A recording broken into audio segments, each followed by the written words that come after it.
Grifter's Bible, a novel by El Shaboons, read by El Shaboons, with sound design by Monumental Sonic Architecture.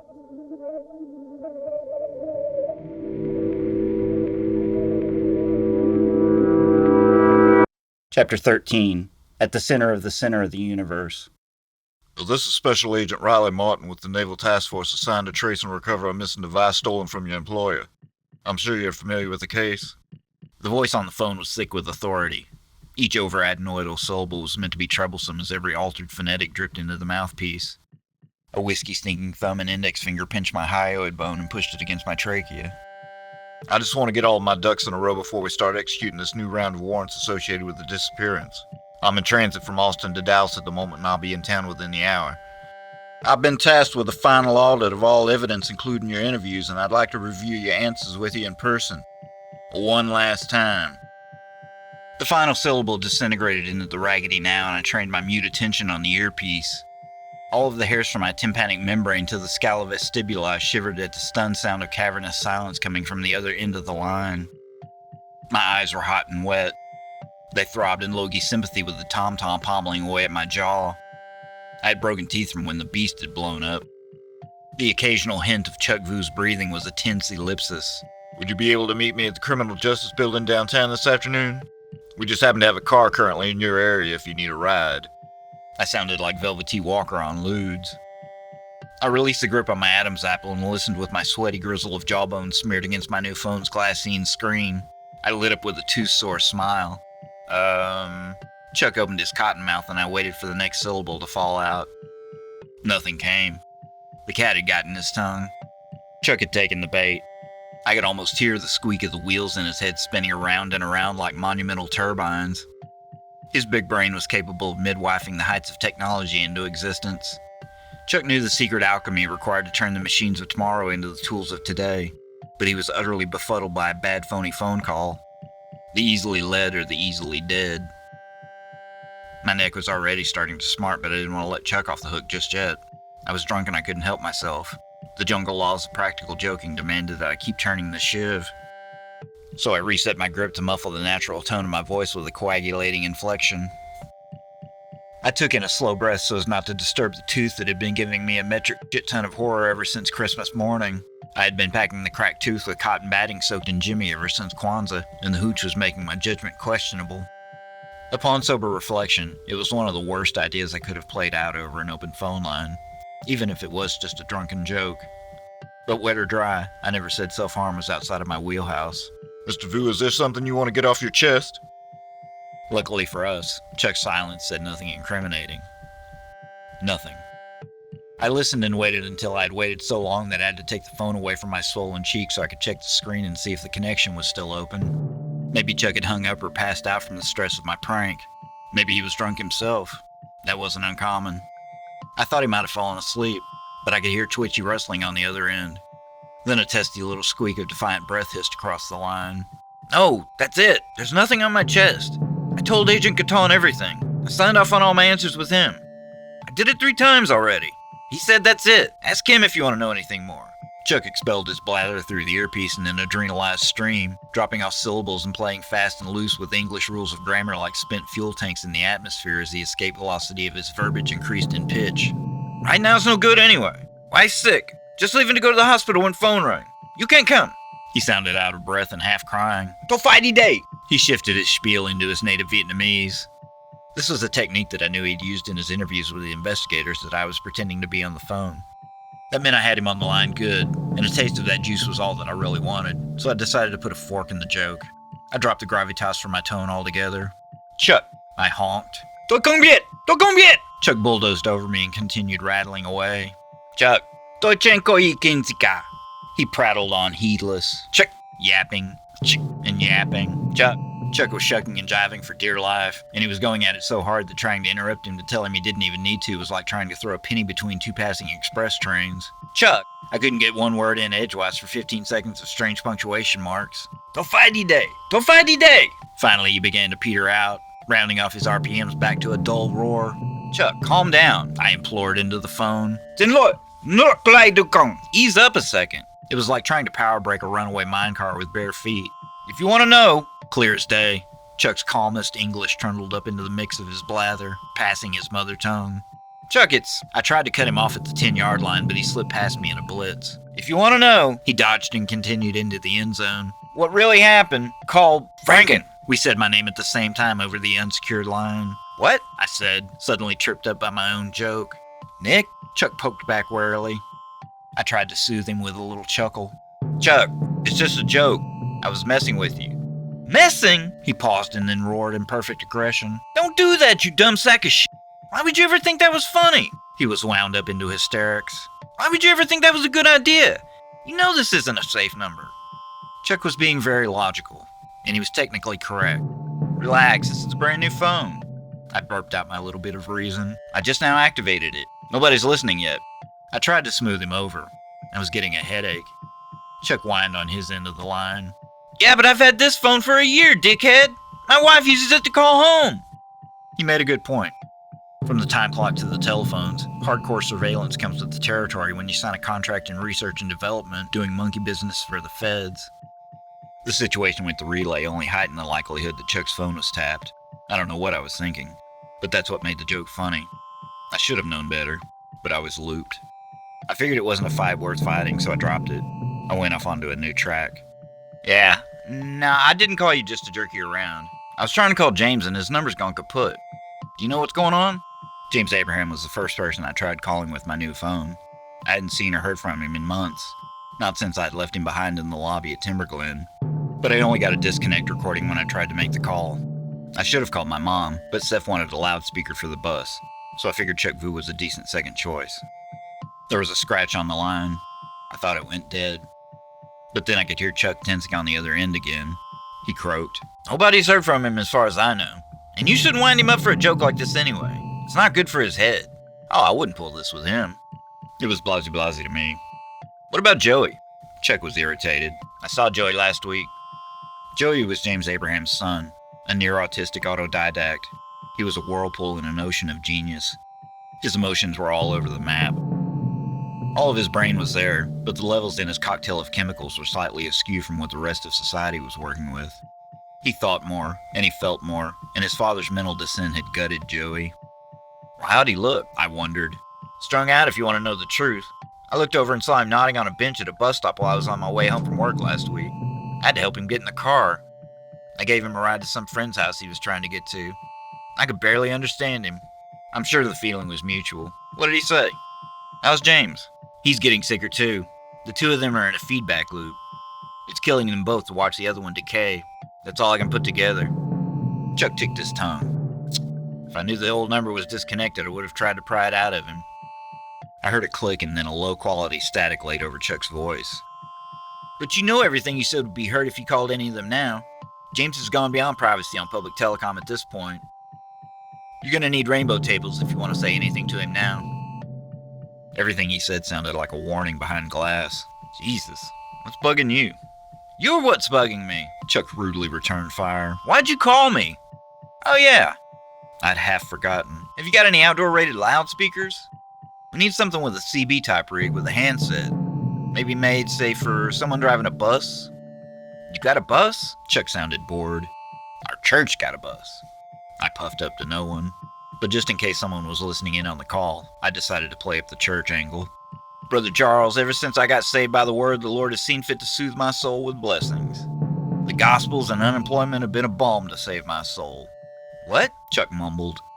I said, He interrupted me with his sourpuss. I heard you. I just don't believe it. I could almost hear him crossing his arms across his little B-cups, shaking his stupid bowl cut with his weak chin up in the air.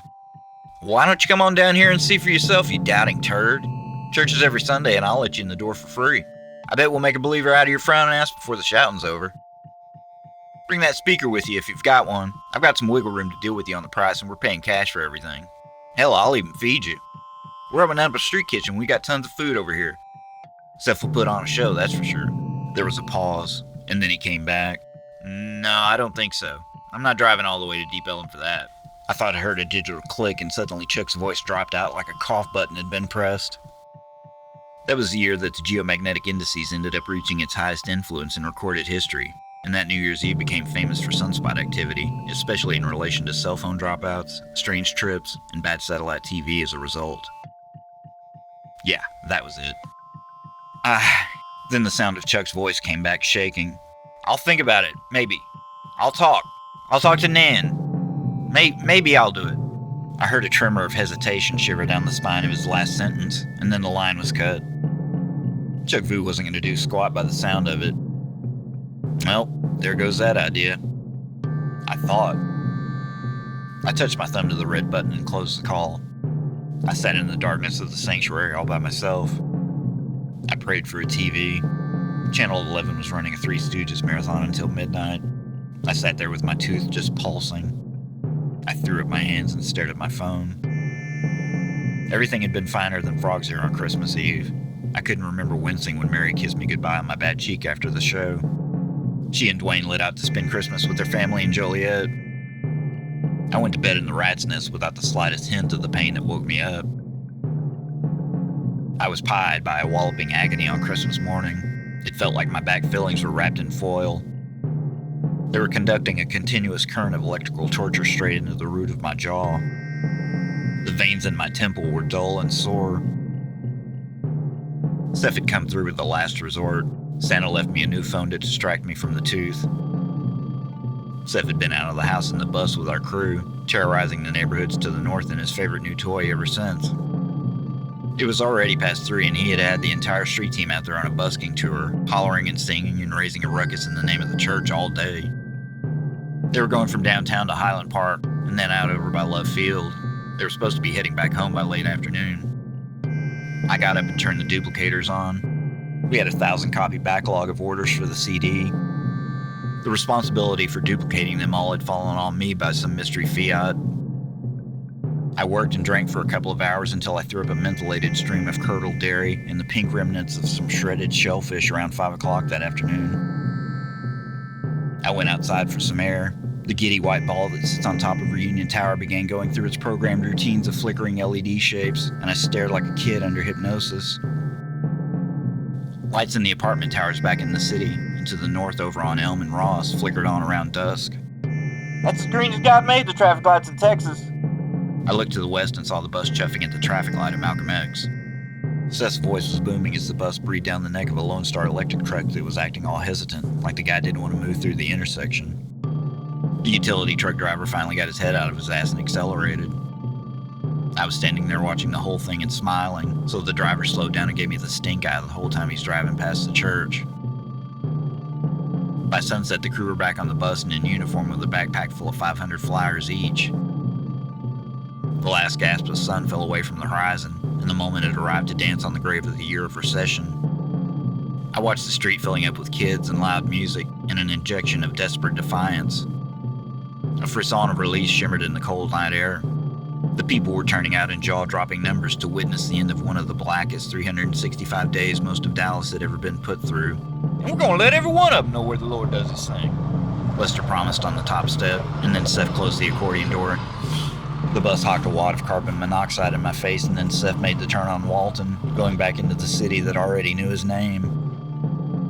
I looked across the street at a black Buick parked there, and a camera flash went off behind the severely tinted window on the passenger side.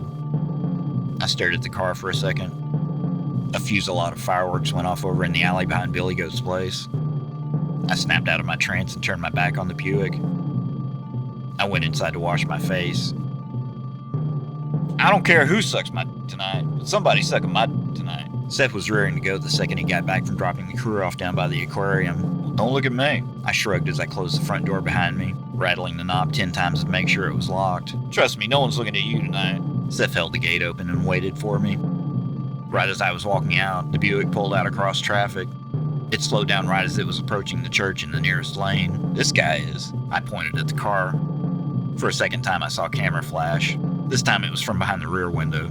I said, "They keep taking my picture," as the car carried on down the block, swallowed up by the flow of traffic. Seth was unruffled. "Yeah, it's probably me they're snapping." Given his appearance and his look-at-me-everybody attitude, it didn't seem all that out of place that someone would take Seth's picture. I nodded. Yeah, you're probably right. That was the voodoo logic inside of his bubble.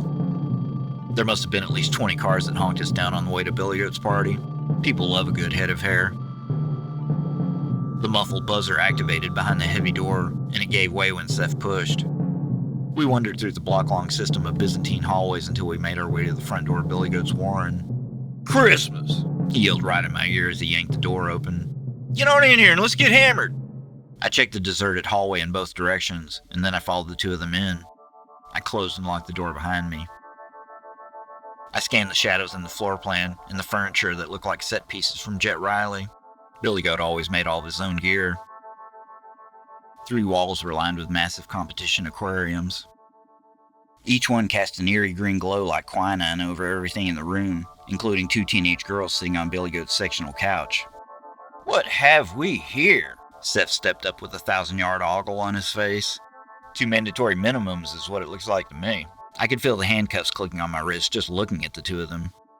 The girls were giggling and hugging and bouncing their butts on the couch to the beat of some song that was thumping through the walls. One of them had a full leg cast propped up on the coffee table on a bath towel folded up next to a bong. Billy Goat introduced them as his girlfriend's sisters. I didn't catch their names. I really didn't care. Seth went immediately to present himself to them while I went to the kitchenette with Billy Goat to get a drink. I picked Evil up and tickled her belly on the way. Within 2 sentences of meeting them, Seth was already telling the girls his stories about signing autographs and how many fans he had and everything that our people lavished on him because of how great he was. Sit your ass on down here and take a shot with me. At Billy Goat's urging, I took a seat on a stool at the kitchen table and put Evil back down on the floor. The tabletop was covered in bottles of liquor and there was a plate full of weed and 2 piles of rangy-looking bud. There were film canisters and a grinder, a hunting knife, and a straightened-out length of coat hanger with black tar crusted all over one end. There were pipes wherever I looked. Help yourself, nerd. It's a party.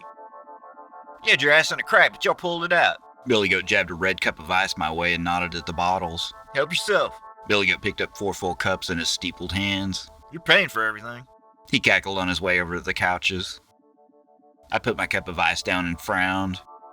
I picked up a yellow glass pipe that was already loaded with some brown crumbles that looked like hash sprinkled on top. I heard Seth boasting out of the corner of my ear. Ain't nobody gonna be walking once I get warmed up. I found a lighter in amongst the clutter. I assumed the pipe was filled with THC. That's why I took as big a lunger as I could pull. But I could immediately taste something spicy on the smoke. I gagged about halfway through my draw, but I sucked it up and rallied until I got my full drag in. My eyes flashed from the inside out. I coughed up a violent gout of foul blue carburetor haze. I started hacking up slobber. A sheep's leg of snot dropped out of my nose. Ew! I heard a girl's voice like an aluminum can crumpling. Oh, you didn't pick up the yellow pipe, did you? That's a psychedelic rope. I heard a voice. Maybe it was Billy Goat. Maybe it was Earth. Well, he's gonna be stuck to that chair for a little bit. Y'all come check out this pyramid I built. The voice crackled into a single static note. I looked over and Seth was helping the hobbled girl hop down the dark hallway to wherever Billy Goat was leading them. A nasty smell like squashed parking lot tacos and oily exhaust expanded across my soft palate. I could feel the smoke spreading down my throat like dirty water ice. The response was instant, and it started in my chest. The pressure left my body like I'd given up on gravity. I couldn't make my legs hold me up. My eyelids shot open like cartoon shutters, and I realized that I couldn't make out any of the faces or objects in the room. I recognized Seth for a second, but only by the strange curly and blue outline that defined his dreads. Evil was scratching at the front door, and the manic sound seemed to slow and pitch like someone had pressed a finger down on the spool on an old tape machine. My organs wheezed behind the bone in my chest. My eyes blinked out moisture from the corners.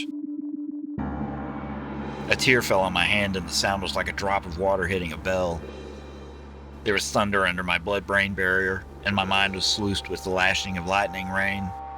I blinked and all the people were gone, but their afterimage remained emblazoned like floating negatives on film. The negatives looked like machine elves with ghost faces and Mandelbrot skin that bled into the aquariums lining each wall. When I looked into their man-ray eyes, I saw hallways full of arches that opened onto rooms with walls full of pictures of eyes lined with hallways and arches like some strange picture puzzle that seemed to never end. I felt cold like I was moving underwater, and the smoke in the air looked like golden motes and laser-scaled fishes swimming across the walls. I looked at my arms and they were covered in black and purple mycelium that shined like protective chrome. I closed my eyes and plunged through the Eigengrau darkness, following the lights like they were my guides. The lights took me through the picture puzzle tunnel to a gantry in the depths of my imagination. I felt the bulk of Leviathan's girth brushing up against my thigh. Something unseen swam ahead of me down into a room where even Thulu won't go. There was midnight with no moon, and the walls were lined with lichen that glowed like neon hairs in the odd, hard world without sun. I heard pings dinging off the mouth of a cave. I followed the sound inside. Plankton threw their hands up and told me not to go. I crawled through a crevice in the bottom of the ocean. I found the place where the wheel of the world turned. It was the place where God had been hiding out for so long. James Abraham was standing in the cave. He waved me forward. I meandered through the deep with a halo of bubbles filling up my head. I followed my master until a cloud of ink seemed to rise up between us. James was gone once the murk finally passed. In his place, I saw sparks outlining an open doorway. I crossed the threshold and the tiny space lit up. I saw the dirt shifting in the middle of the floor. I saw something lodged in the sandy shallows. The murk thinned and an ancient book with singing pages was there. Visurimaga. That is what was etched in yellow light across the cover. The leaves were pockmarked with strange equations emblazoned in gold characters that I had never seen before. I couldn't read. The pages turned until a light shined out from the center of the book. I looked inside. I reached in and pulled something out. An object. This thing. A key. I put it up to the center of my forehead and turned it like an alien radio dial. I felt the rumble of machinery crumbling into clockwork pieces beneath my feet. Ideas rotated in geriatric motion all around me. The subterranean silence inside of my head began to fill with the skittering sound of submarine insects scurrying from out of their holes. Underwater horns cooed like mooning coral. My blood turned at the lethargic dirge of the swaying ocean flora. The sound lit the room up with fire, and my mind was filled with visions like memories of things that I had never seen. I saw the Mormon Joseph Smith Jr. kneeling in the hills of western New York, inspecting his own book of golden pages. He found the book in a fractal crack in the Earth's crust. The gold was a conductor of ambient electricity. The fog was hung heavy with static, and the book hummed whenever it was opened and the connection was made. I looked across the ocean and saw the first tabernacle, the original home in the mountains of I Am that I Am. Yahweh drove the Rebbe with mythic visions that rose out of the slow dance of the tectonic plates below Canaan. They wove golden thread into the walls of their temple in the hills above the Jordan. Waves of static electricity bounced between the gilded walls, dizzying the tribes of Israel until they could see the face of God inside the ceremonial flames. I saw a line of Neolithic burial mounds. I saw the druids with faces like graves curing madness by the light of the moon. The Karnaquah priests strapped a single horn to their foreheads and then gathered into formation in the shape of a rabbit in a field of stone straddling a ley line. The priests pierced the sky with telescopic eyes until they saw the secrets of the universe beaming out from the eye of a pyramid in the middle of the night. But right then, the priests threw their hands up and the trees were filled with the sound of barking. There was barking in the darkness. There was barking everywhere. I could hear the barking. Where was it coming from? The barking was loud, and the priest disappeared. The barking got louder until I was alone. The barking was right in my ears when I flinched. I woke up with a start, and my eyelids shot open. The spell was broken by the barking, and my eyes started to see through the Fibonacci fog of swirls and tantric shapes that filled my eyes. There were only fishes and anemones writhing inside of the illuminated tanks. There was nothing magical hidden in with the bioluminescent coral that Billy Goat raised with such care. I was sitting in the kitchen chair at Billy Goat's. No one was there except for Evil. She kept barking, looking back at me like I should get up. When she finally got my attention, she ran down the hall to the front door. I leaned around the corner and saw her up there scratching and barking at the door like crazy. I had roller coaster noodles for legs, and my left foot had fallen asleep while I was sitting there stunned by the shock of my first DMT trip. After about 30 or 40 seconds, the paresthesia left me and I was able to put weight on my feet. Everywhere I looked, the air whirled and whipped in blending shapes and colors that bleared into rainbow smears when they hit the pot smoke that filled the air. Christmas! I could hear Billy Goat geeking out around the corner. I walked out of the kitchen and went to see what Evil was yapping about. When I got to the front door, I checked the peephole and I couldn't see anything. The DMT was leaching its way back out of my eyes by then, but there was still no way I was going to open the door while I was that high. There's nothing there. I shrugged down at her. But Evil just frowned. What do you want me to do? I held my hands out in impotence, and then walked back to see what everyone else was looking at in Billy Goat's room.